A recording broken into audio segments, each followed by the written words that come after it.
testing the Sony ZV-1 on the Zhiyun Crane M3. That way you can make a determination if you want to get this gimbal with the ZV-1. This shows the stability of the ZV-1 on the Crane M3 while walking.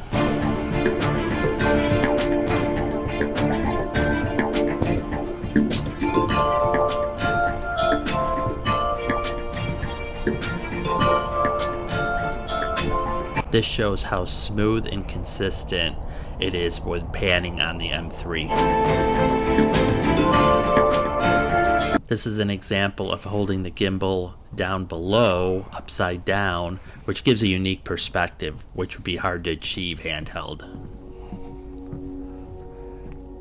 So here's a covered picnic area, and it helps show how wide of a view you get when using the gimbal, because you don't have to use active stabilization, so you don't have the crop penalty.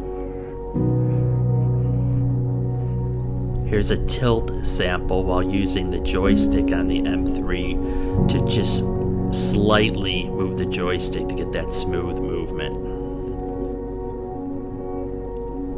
So here's another unique angle with using the ZV-1 on the M3 where you can get really close to the water and just be right up and over it. So in this shot, instead of the gimbal and camera in front of me, I have it off to my right side. There is definitely some more movement even with the gimbal up and down, but it's more just on the Z-axis. But considering this isn't a mode that I'd really use that often, I'd probably pan more here than walk and do it. It's still okay. So here's back with the camera and gimbal straight in front of me. You can see how stable this is while walking. There's really small micro jitters, but it's really nothing compared to what the ZV-1 would be like without a gimbal.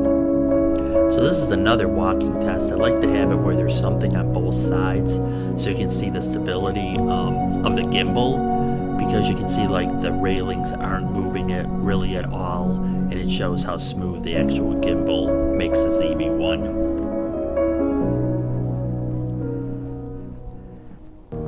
Here I have the gimbal on the bridge railing, and I'm just using the joystick very slightly just to get this super slow and smooth pan. It's probably a little bit too slow, but it gives you a good idea of how this gimbal is.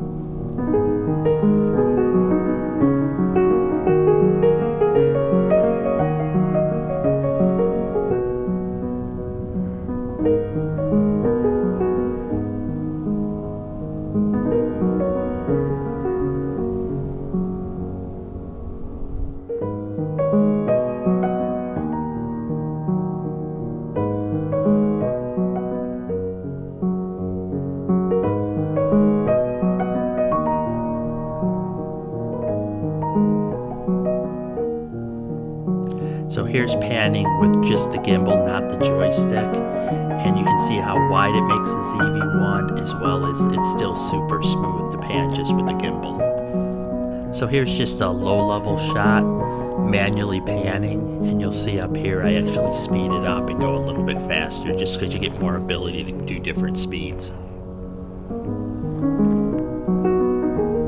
So some of the benefits is much better stabilization, even much better than the ZV-1's active stabilization. You get much smoother panning and tilt movements. Obviously the wider a field of view because you have no crop for the active stabilization. And the gimbal just lets you achieve better angles and more unique, more cinematic looking videos.